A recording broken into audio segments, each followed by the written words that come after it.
Welcome to Healing Your Families. I'm Emmylou Penrod, and I am excited for our guest today. Are there those social situations you want to teach your children about, and you need to find a safe way to do it, a way that makes it fun rather than makes your child feel like you're nagging? Well, our guest today, Lois McGuire, is going to explain that. So welcome to our show. And Lois, welcome. And can you tell us how you came to write children's books? Well, first of all, thank you so much for inviting me. I'm delighted to be here. And I started my career as a 4th and 5th grade teacher. And I ultimately went to Rutgers University, earned a doctorate in educational leadership, and then went up through all the different types of positions in a public school and became a superintendent of schools of a K-12 school district. And I was in education for 36 years, a long time. And I'll tell you something, throughout my career, I just always felt that we weren't spending enough time teaching core values. Obviously, educators are to teach academics. We're supposed to make sure that our students learn core skills so that they'll be successful adults. But I also believe that in order to be a successful adult, you have to have core values: honesty, respect, taking responsibility for your actions, being a good sport, cooperation, being kind, self-reflection. These are skills that we're just not born with. And we have to learn these skills originally from our parents. And then once we go to school, educators. And then let's not forget about our grandparents, because they are huge influencers in our lives. How are we going to do it? It's not easy. So after I retired, and I was in New Jersey as a superintendent of schools, moved to Florida, I started to say to myself, what can I do to help educators, parents, and grandparents teach core values in a fun, non-threatening way? And that's when I started to write my books. Now, the first book I wrote is Don't Be That Kid at School. Now, why did I make it Don't Be That Kid at School? Because my point of reference is school. And Don't Be That Kid, since it's about a kid, is about a goat. All my characters are goats. My books are for elementary age children from 2 to 11. So they're all preschool up to 5th grade. So in the book, our kid is a good kid, but he doesn't always behave. So a typical scene that I believe is one of the biggest issues we have in school today is exclusion.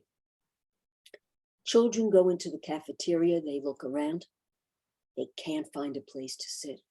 And day after day, they eat alone. There's recess. They're shy. They can't find someone to play with.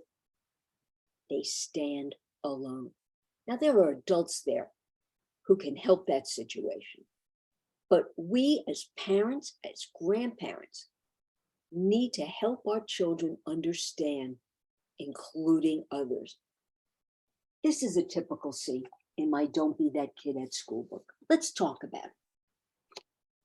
When you read this scene, there's a fun rhyme, but then you look at the illustration and our little goat is not letting another little goat play basketball. And the questions that you would ask your child are these: how does he feel not being included? But an important question is, what is the responsibility of the other children standing around waiting to play? More often than not, they'll just stand around. They don't want to get involved. But I believe we need to teach children that they have to get involved. And they have to ensure that no one is left out. They need to tell our kid to include this other child. And the third question is, why is he doing it? Why is he being mean? And how can we help him to learn how to include others? I have had parents tell me when they've read and shared this book with their children that while reading that scene, they finally found out that their child wasn't participating and they had no idea. Because when kids come home and you say to them, how was your day? They're going to say fine and walk away. It's important for us to engage them. Can you name one particular thing that happened today that made you feel good or that really worked for you? Can you name something that didn't work as well? Try and engage your children, not every day, because you're going to drive them crazy, but often enough so that they know that they can trust you and they know that they can divulge information and that you're not going to judge them. Why did you do that? Instead, you're going to listen. You're going to want to jump in and give a suggestion because we have all this experience and we want to help our kids. But instead, listen. And then say to your child, instead of you giving the answer, how do you think you might have handled that differently? And then listen. It's hard, but it's important to do it. It absolutely is. I love the way you stress listen first. And I also love that format of using the book makes it safer to discuss. You know, it may be too painful for them to admit that they felt like they were excluded. But here is an example. They can safely discuss that. They're going to tell you all about the goat and how the goat who's being excluded feels. And you'll get a hint to if that's ever happened to your child. Believe me, you will. Yeah. Or they've always stood around and didn't want to engage and they didn't want to get involved. But it's important to learn that. It's a great skill. You'll be able to work in groups so much better if you learn that skill. Believe me, you will. And it's important to try to understand the kid who is not including someone and to try and reach that child. And we can even help children as young as 4, 5 years old to learn that skill. I've seen it. I've practiced it with children that young, and it can be done. You use the book to make that happen. While writing the book, I thought about educators and how they're always looking at ways to have a teaching moment. So I wrote a teacher's resource guide that goes with every scene of the book. There are 16 scenes in the Don't Be That Kid at School book. Each scene is a different value. So by reading these scenes, you can really get down to it. And you can read the book all at once, or you can decide as a family or as an educator that you're going to choose one particular scene and do some activities about it. A perfect example, let's go back to including others.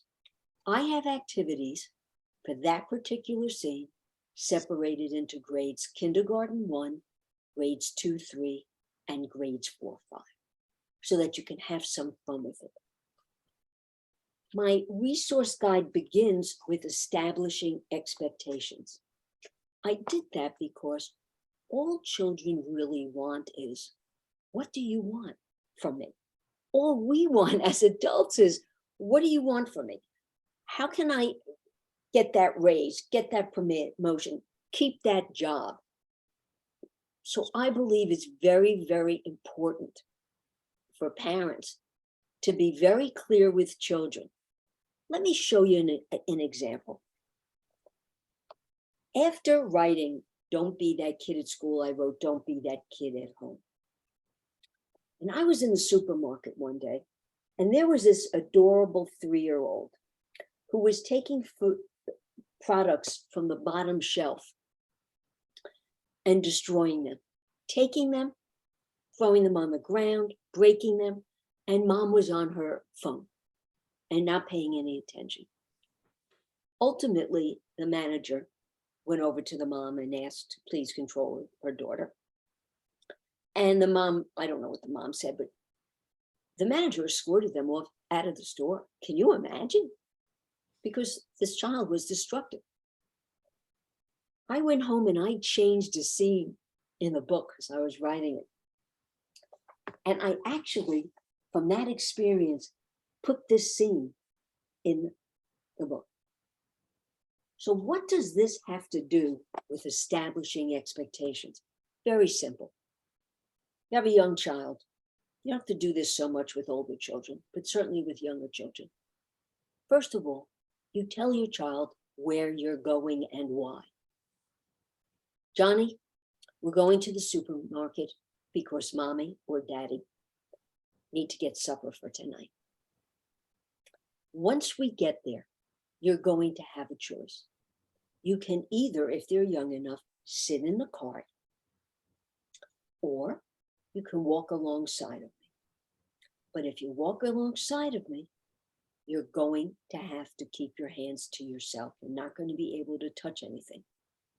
But I'm going to let you pick out the cereal that you want and the cookies that we're going to buy today. And when we get to that aisle, that's what we're going to do. And now you get in the car. And when you're in the car, you are talking about how happy you are that Johnny has joined you to go to the supermarket, because he's going to be a great help. Now, if Johnny tends to be antsy, then you're going to put him in the cart and you're going to give him something to play with. I don't really care what you give him. Give him a toy truck, give him an iPad. I don't care, because you've got to get through shopping. If you don't need to do that, and you can just talk to Johnny, and as you're putting things in the cart, you're going to talk about what you're buying. You're having a dialogue. It's so important for us to constantly talk to our children so they feel a part of the process. Now you get to the cereal aisle and you give him 3 choices. Here are 3 cereals. Which one do you want? You get to the cookies. Here are 3. I mean, you know the drill. And now we're going to pay. And you can help me put things, hand me things from the cart. But you don't want to hold up a line, so you let the kid give you a couple of things. Now you're back in the car. We're going to go, expectations. We're going home. You're going to help me unpack. And then we're going to watch a video. We're going to watch a movie. We're going to play a game. We're going to the park. I have no idea, and it doesn't matter. Because you've taken your child from not knowing what is happening to very clearly understand where he's going, why he's going, how he's going to behave there, and then what's going to happen next. Kids feel secure when you do that. And these books help you do just that.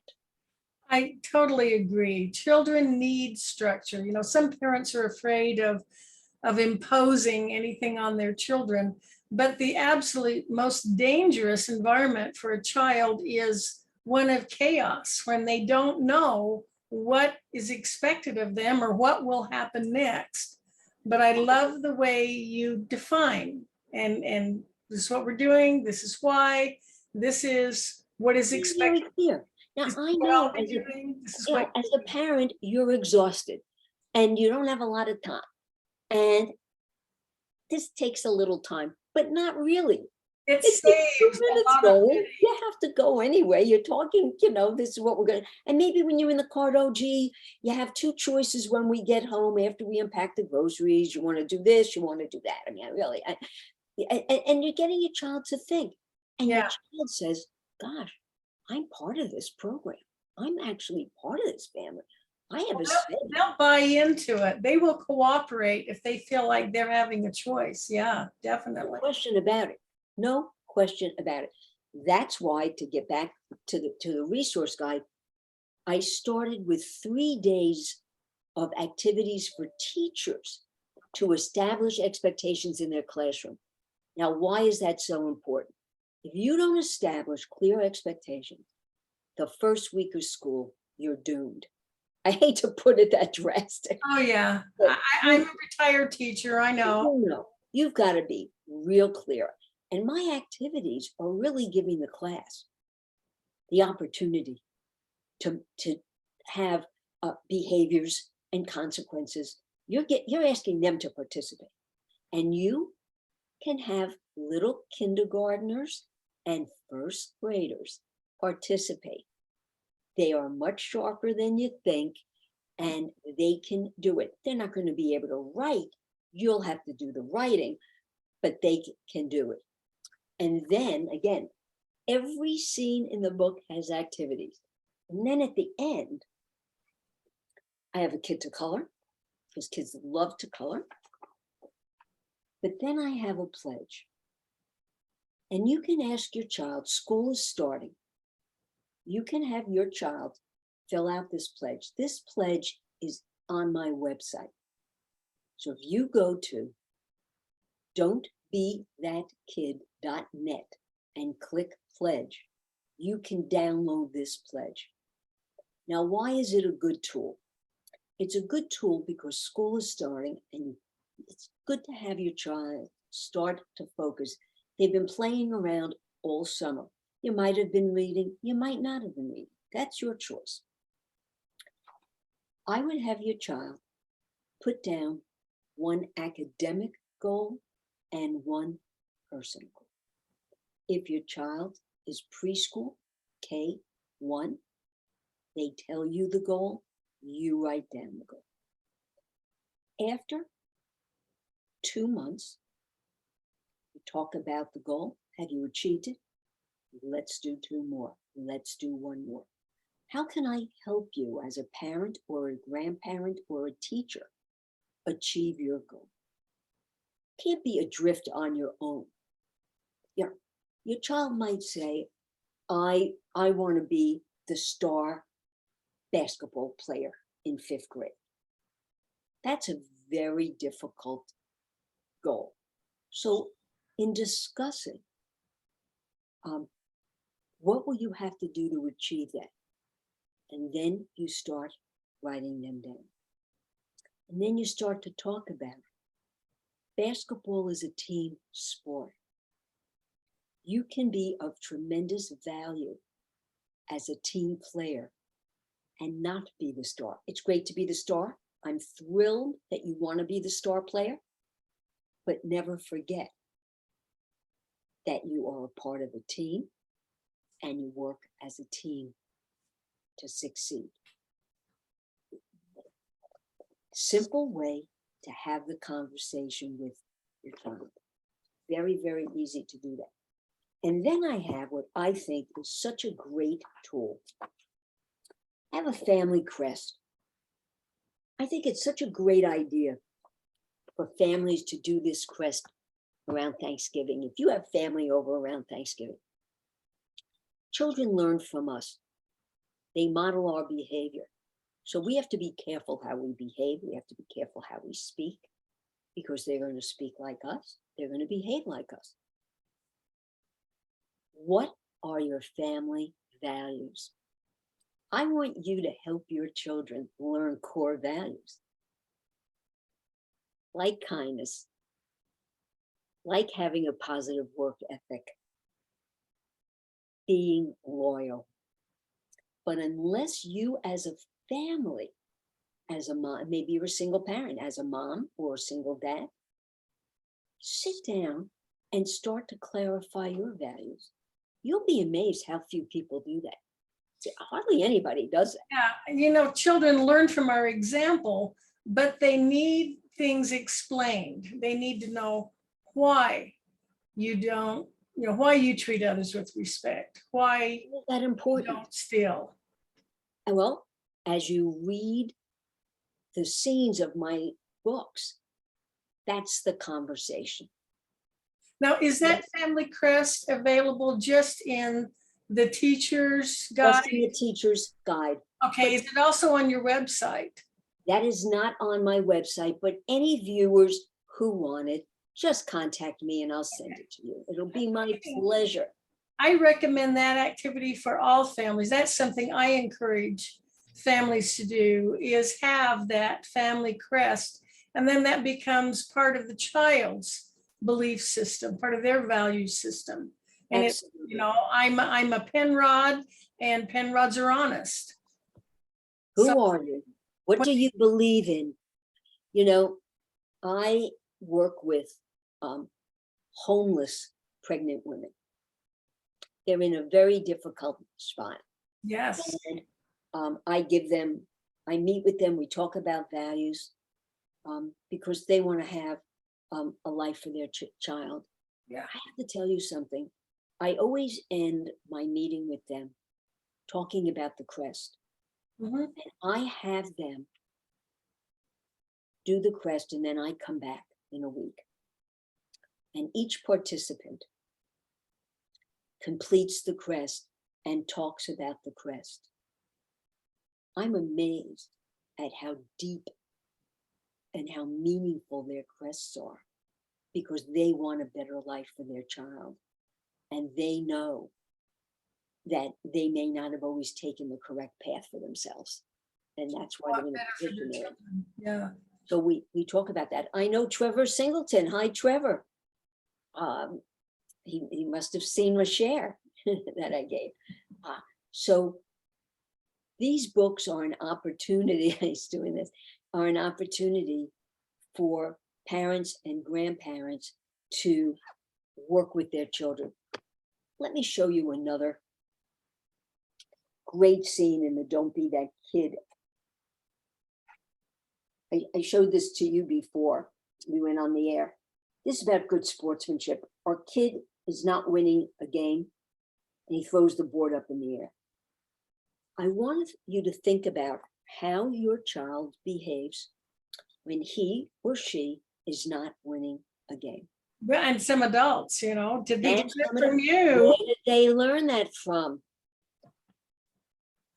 If you want your child to be able to successfully participate in groups as adults and play sports as adults, they have to learn how to win and they have to learn how to lose. So when I read that saying to a child, I talk about, what do you say when you win a game to someone?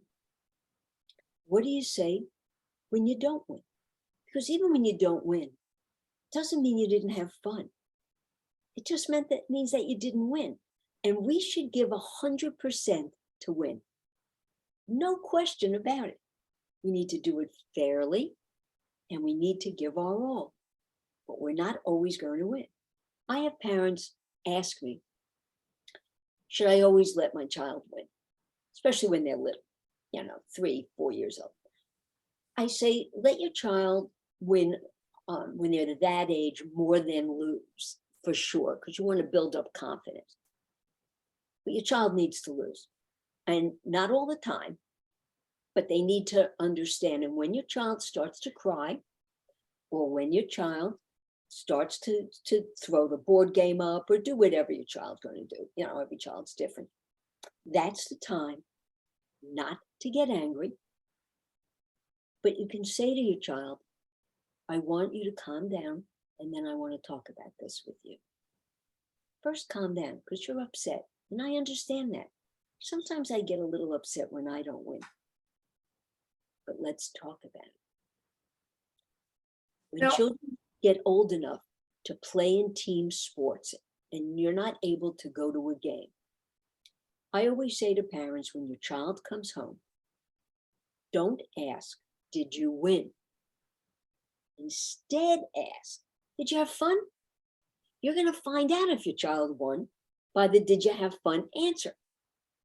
Because your child could say, I did have fun. I played great, but we didn't win. Okay. Or, oh, I played the worst game I ever played in my life. It happens. We're not always going to win. When you go to a game, are you the parent who is screaming your head off at the umpire, at the coach? You have to control yourself. I can't tell you how many children have told me how embarrassed they are by their parents who don't know how to control themselves. They know. So in all of this, the parents need to be, of course, modeling that desired behavior. Now, I noticed in the books, there aren't that many words. It looks to me like this is a book that involves a lot of discussion more than just reading the words. Is that correct? Yes. Here's about sharing. Yeah. The whole book. When having friends over, it's important to be kind. Don't be that kid. Every scene has don't be that kid. Don't be that kid who always shouts, Mom. Why is it important to learn how to share? It's important to learn how to share because when we become adults and we work for a corporation, we work with a company, we work with even a small business, if we don't learn to share as adults, it's very difficult for us to work as a productive team member. Sharing is about trust. Do you trust that person to give this thing, to tell that piece of information? Sharing isn't just about things. It's about information. It's about a hug, sharing a hug. I say to parents, if you want to start teaching your child about sharing, use the word. I'd love to share with you what happened today. That was so much fun. I'd love to share this book with you. You're using it all the time. If you want your child to learn to share, and the person they're going to trust the most is always mom and dad, always. You say to your child, may I please play with your truck, your doll? Don't be upset if they're a little hesitant because it's tough. It's not easy. So you add, and I will give it back to you right before lunch or in 10 minutes if they're real little, 5 minutes. Take it away, you play, they're wondering, am I ever going to get it back? Am I, oh my God, they took my door. And then 5 minutes later, thank you for sharing your toy. Now, I'm seeing some commonalities in all of these ideas you've expressed. One is that there's a lot of communication going on between parent and child, not only the role modeling, but the talking, the explaining, the giving them an opportunity. The second thing is, I always, as parents, we need to keep in mind our ultimate goal is to raise a responsible adult who yes. can be independent. And a happy one.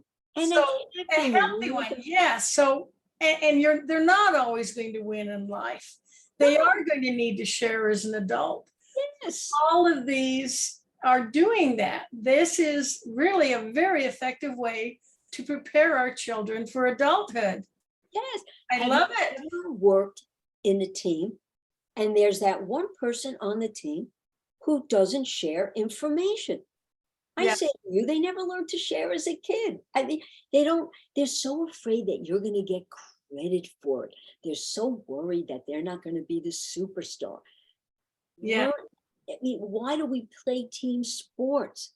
We play team sports so that we learn to share the responsibility of winning or losing. We lose as a team, we win as a team. It's learning that teamwork. Now we just have a few minutes left before we stop the recording and begin our discussion with people who are here. But I want people to know where they can find you. I know you're on LinkedIn. Tell us best way for people to contact you? Sure. If you go on LinkedIn, just write Lois McGuire, McGuire, and you'll get to me. Same thing on Facebook. Just write my name.